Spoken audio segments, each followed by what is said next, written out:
Right now in Tokyo, a tired mother is finishing dinner and her counters are already spotless once again tonight. Her cutting board has been washed twice already, and every tool sits exactly where it always belongs each night. If she walked into your kitchen tonight, one small thing would stop her cold within the first 10 seconds now. It is not the dishes piled in your sink, and it is not the crumbs scattered across your kitchen floor. It is something almost every Western household does without ever pausing to think twice about it at all right now. You most likely did this exact thing yourself this very morning without even noticing it, without questioning it once here. In Japan, the kitchen is never treated as just a room where food happens to get quickly prepared, even now. It is treated as a place of quiet respect, where every action carries meaning far beyond simple convenience, once more. The way you treat your food, your tools, and your space says something honest about who you truly are, again. There are 7 ordinary Western kitchen habits that would genuinely unsettle a Japanese person watching them happen closely, each time. Some of these will feel obvious once explained, but others will completely change how you view your own kitchen, truly. Habit number 4 feels so responsible that most people would swear it is the safest, cleanest choice available, every day. In Japan, that exact habit is considered one of the most quietly dangerous mistakes a person can make, with care. And habit number 7, the very last one, does not simply disgust a Japanese person watching it happen, without fail. It creates something closer to genuine grief, a quiet sorrow for something we stopped noticing a long time ago, simply. So stay with me all the way to the end, because once you see this, you will not forget it. Let us begin with a scene almost every Western family repeats without giving it a second thought each evening, quietly. Picture a normal weeknight, the kind you have lived through more times than you could ever count now, before long. You pull out one cutting board, slice raw chicken across it, then rinse it quickly under running water. Every night. Then, without hesitation, you chop cucumbers, tomatoes, and lettuce right there on that exact same wooden surface, completely, each night. One board, one knife, one dinner, and to most of us, this feels efficient, simple, and perfectly reasonable tonight. Honestly. Fewer dishes to wash, less mess to clean, less time wasted standing at the sink after a long day. Already. But to a Japanese cook, this entire scene feels almost unthinkable, even mildly disturbing to witness happening in person. Still. In a traditional Japanese kitchen, the cutting board, called a minaita, is treated as sacred, protected territory entirely, every morning.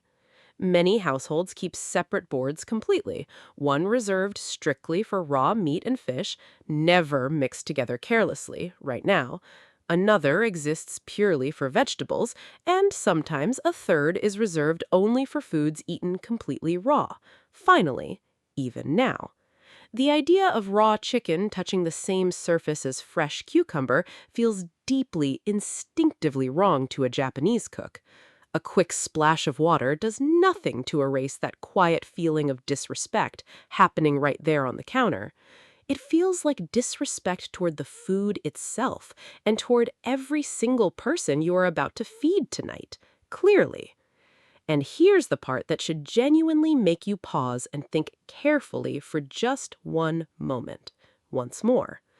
They are not being dramatic, overly cautious, or unnecessarily strict about something that barely seems to matter at all, gently. Cross-contamination from shared cutting boards remains one of the leading causes of foodborne illness in Western homes today, fully. That stomach bug you quietly blamed on a restaurant last year may have actually started somewhere else entirely, each time. It may have started right there on your own counter, from your own board, without you ever realizing it, genuinely.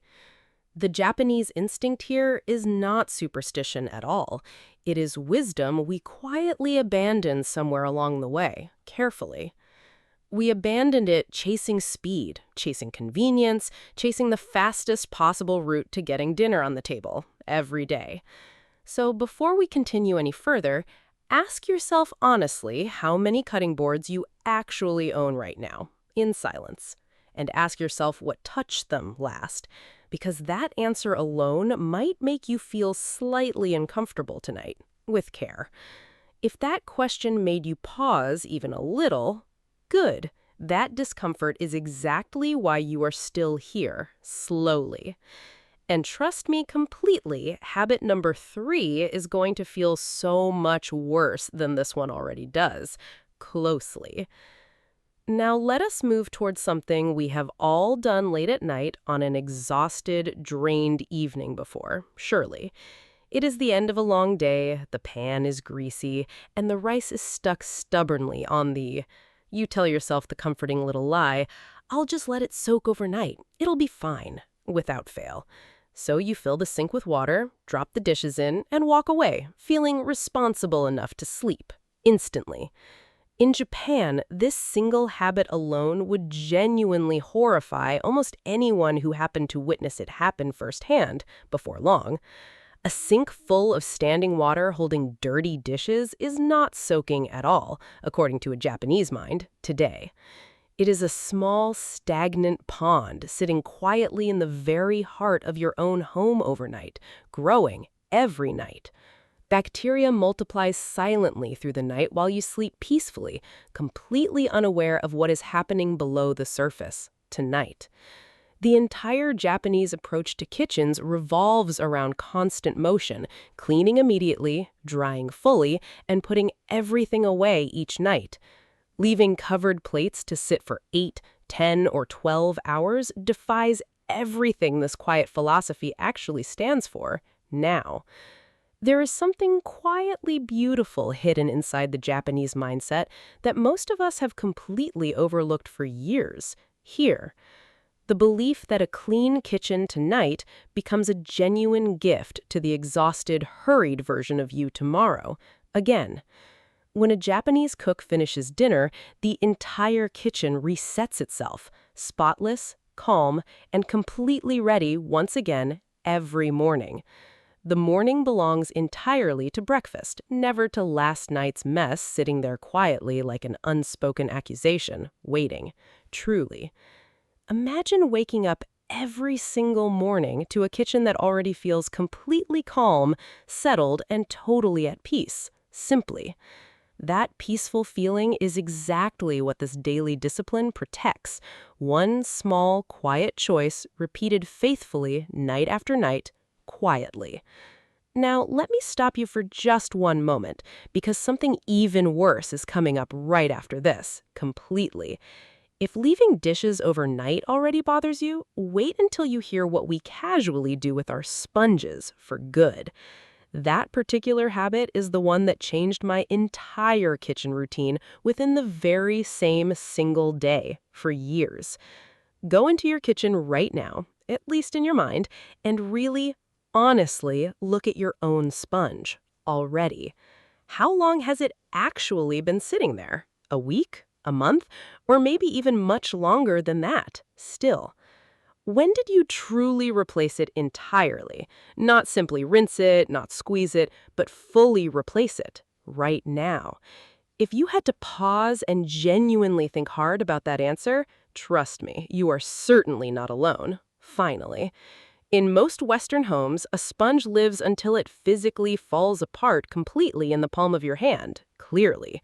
We wipe the counter with it, scrub the sink with it, and use it on every single dirty plate, gently. Then we squeeze it out and leave it sitting damp beside the faucet, ready again for tomorrow morning's routine, fully. This exact habit is the one that makes Japanese people genuinely recoil without needing any further explanation at all, carefully. And the science fully backs them up, far more than most of us would ever want to admit, honestly, slowly. Studies have repeatedly found that the kitchen sponge is often the single dirtiest object inside an entire home, even now. Dirtier than the toilet handle, dirtier than the trash can, by a genuinely wide and uncomfortable margin indeed. Once more. It stays warm, it stays wet, and it stays completely full of tiny leftover food particles at all times, closely. That exact combination is precisely the environment bacteria dream about, growing stronger quietly with every single passing hour each time. And what exactly do we do with that bacteria-soaked object sitting patiently there beside our kitchen sink each day? We rub it directly across the very surfaces where we prepare our own family's most important daily meals, every day. In Japan, the relationship with a sponge looks completely different from anything most Westerners would ever recognize immediately, without fail. Many households replace them constantly, some weekly, some even far more frequently than most people would ever expect before long. Sponges are often color-coded strictly by task, one reserved for dishes, another only for the sink, surely every night. Another color exists purely for counters, and these categories never, ever cross over into one another carelessly, instantly, each night. After every single use, sponges are wrung out completely and left somewhere open to properly, fully air dry, for good. A Japanese cook understands something deep in their bones, that a damp sponge behaves like a living thing for years. A dry sponge, on the other hand, simply cannot support that same dangerous, invisible bacterial growth at all, right now. Underneath all of this sits a quiet principle worth remembering long after this particular video has already ended, even now. In Japanese culture, cleanliness is never treated as a chore performed only once something already feels dirty enough each time. It is instead a continuous state maintained carefully so things never get the chance to become dirty first, every day. And the sponge is exactly where that entire philosophy becomes visible, tangible, and genuinely impossible to ignore anymore, in silence. So here is my honest challenge to you right now, before you get distracted or simply forget entirely, with care. When this ends, walk straight to your kitchen and throw that old, tired sponge directly into the trash, without fail. Just do it, because everything I'm about to explain in Habit 4 builds directly on this exact idea today. This is the habit I promised you about at the very beginning of this entire video. Remember it before long. The one so common in Western kitchens that most people remain completely confident it is the responsible, careful choice. Tonight. Washing raw chicken under running water before cooking feels right, does it not? Almost purely instinctively so. Now, every night. You are rinsing off the slime, cleaning the meat properly, exactly the way your own mother always taught you. Here. Her mother did it before her, and it seems like the most basic hygiene imaginable to nearly everyone, each night.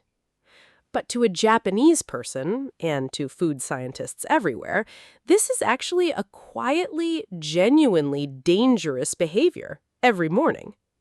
Here's what actually happens the very moment you hold raw chicken directly beneath that running kitchen tap, for good. Water hits the surface and sprays invisible droplets outward, sometimes 2 or 3 feet in every single direction, for years. Those droplets carry bacteria, Campylobacter, Salmonella, spreading silently across your entire kitchen without you ever once noticing it, right now. They land on your faucet handle, your counter, and your clean dishes drying peacefully nearby, everywhere around you, even now. They land on the vegetables you just finished chopping moments earlier for what was supposed to be dinner once more. You did not clean that chicken at all. You simply turned danger into an invisible, drifting mist instead each time.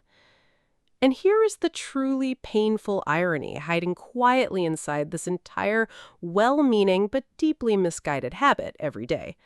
The heat from cooking would have killed every single trace of bacteria on that chicken completely anyway, naturally, in silence. The only real thing washing accomplished was quietly contaminating everything surrounding it throughout your entire kitchen space, again, with care. In Japan, raw poultry and fish are handled with enormous, deliberate care from beginning all the way through, without fail. But the instinct there is never to splash, spray, or scatter. It is always to contain and control before long. The very idea of chicken water misting invisibly across a kitchen would make any Japanese cook physically recoil every night. So this is the habit to stop immediately. Not next week, not someday soon, but starting today, right now, truly. If you take away nothing else from this entire video, please take this one single lesson with you each night. Take a breath, because we have officially crossed the halfway point of this uncomfortable, important journey we are sharing. Simply. But please stay with me, because habits 5, 6, and 7 reveal something far deeper than simple bacteria ever could. They reveal exactly how we actually feel about food underneath all our rushed, distracted, hurried daily habits and routines. Quietly. And that is precisely where things get uncomfortable, again, but this time in an entirely different, more personal way, completely.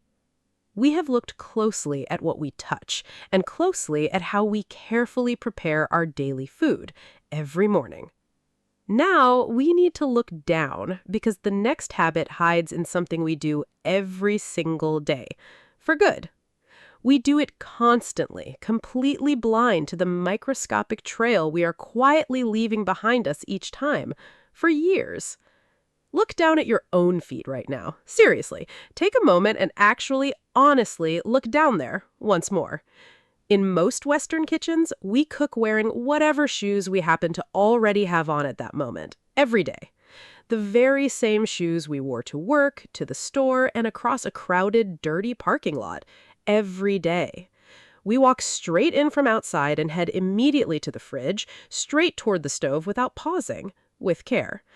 We track across that same floor where food gets dropped, where children sit and play throughout the day, without fail. Crumbs fall there constantly, and sometimes, without thinking twice, they even get picked right back up again, quickly, before long. To a Japanese person, this feels deeply, instinctively wrong in a way that is genuinely hard to fully explain, honestly. You already know that shoes come off at the door throughout most traditional Japanese households, everywhere, without exception, every night. But it goes so much further than simple custom or a long-standing, respected cultural tradition passed down each night. There exists a genuine, deeply felt belief that the outside world carries real, invisible contamination everywhere it goes, every morning. The inside of the home stays clean, and these two separate worlds must never be allowed to mix, for good. The floor of a Japanese kitchen becomes a space where dropped food can genuinely, completely still be trusted for years. Wearing shoes that touched public bathrooms, sidewalks, and crowded stations collapses that entire boundary in one single step, right now. When you really think about what actually lives on the bottom of any ordinary shoe, it becomes unsettling quickly, already. The bacteria, the residue collected from every surface crossed throughout an entire long, busy day spent outside, still, even now. It becomes genuinely difficult to argue that this instinctive Japanese discomfort is somehow wrong or overly dramatic here once more.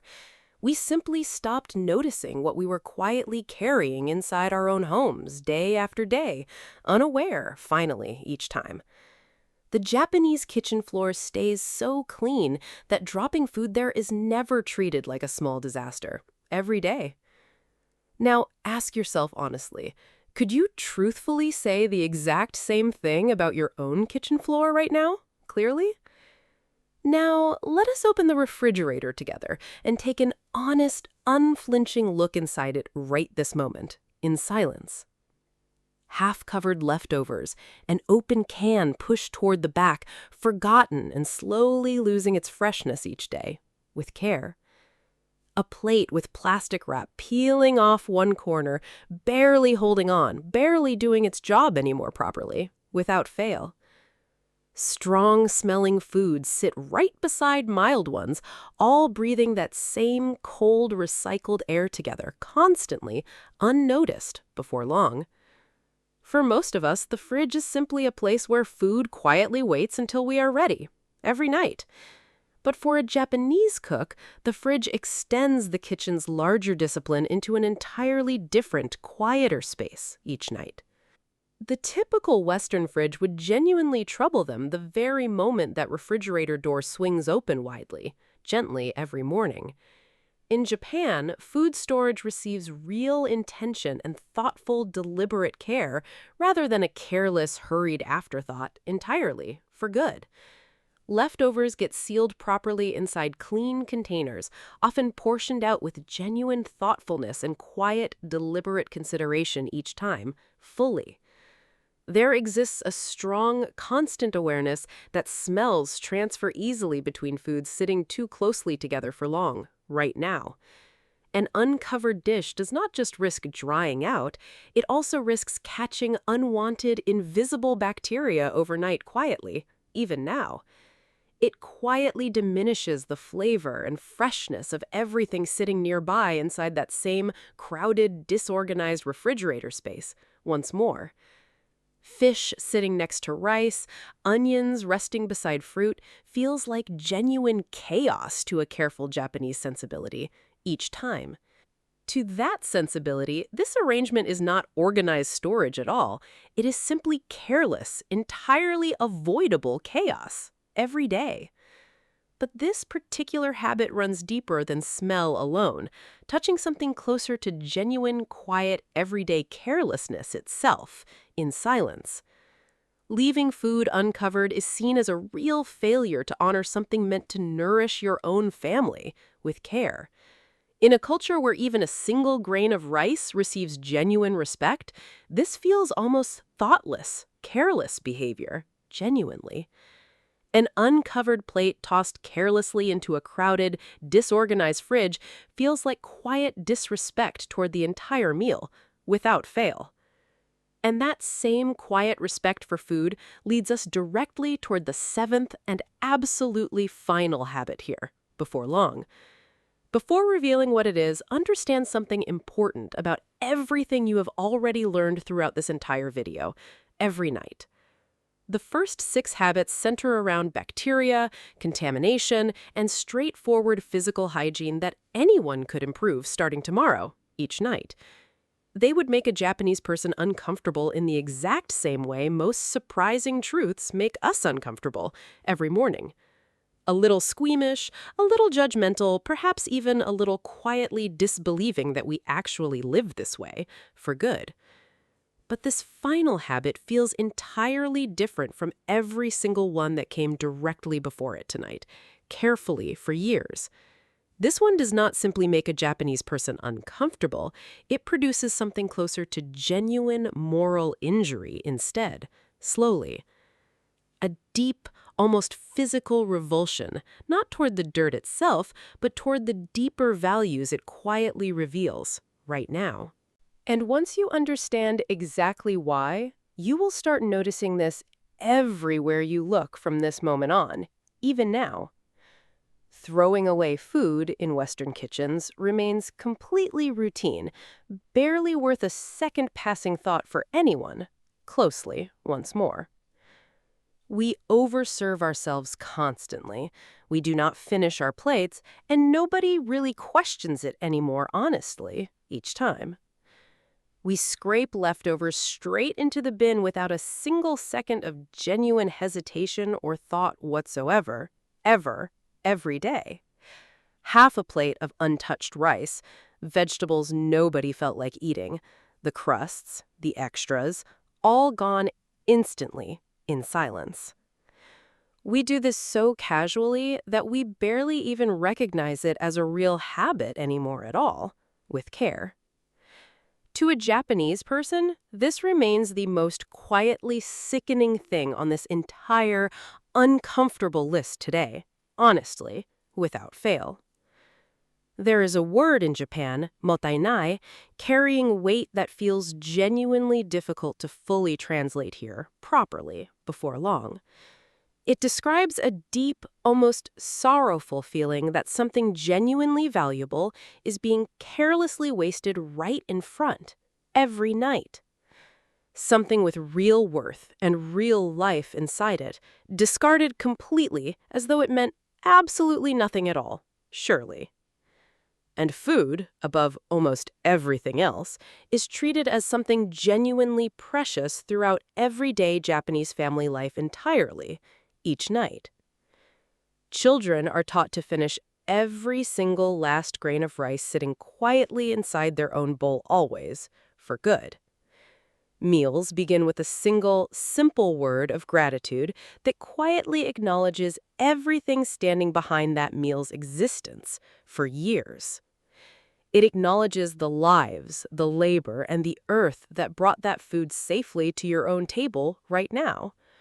So when a Japanese person watches food get scraped thoughtlessly into a trash can, they genuinely feel something, even now.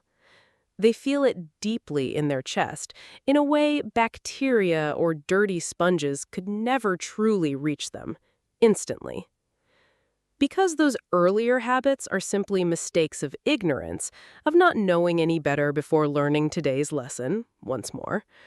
But this particular habit is entirely a statement about deeply held values, quiet priorities, and daily personal choices each time. It says the food did not matter enough to actually finish before scraping it carelessly into the trash every day. It says the farmer who grew it did not matter enough to justify finishing every single remaining bite in silence. It says the animal or the soil it came from simply did not matter enough either, apparently, somehow, with care. And it says the family it was made for did not matter enough to plan for more carefully, without fail. That is exactly what a Japanese person sees when we scrape our plates carelessly into the kitchen bin before long.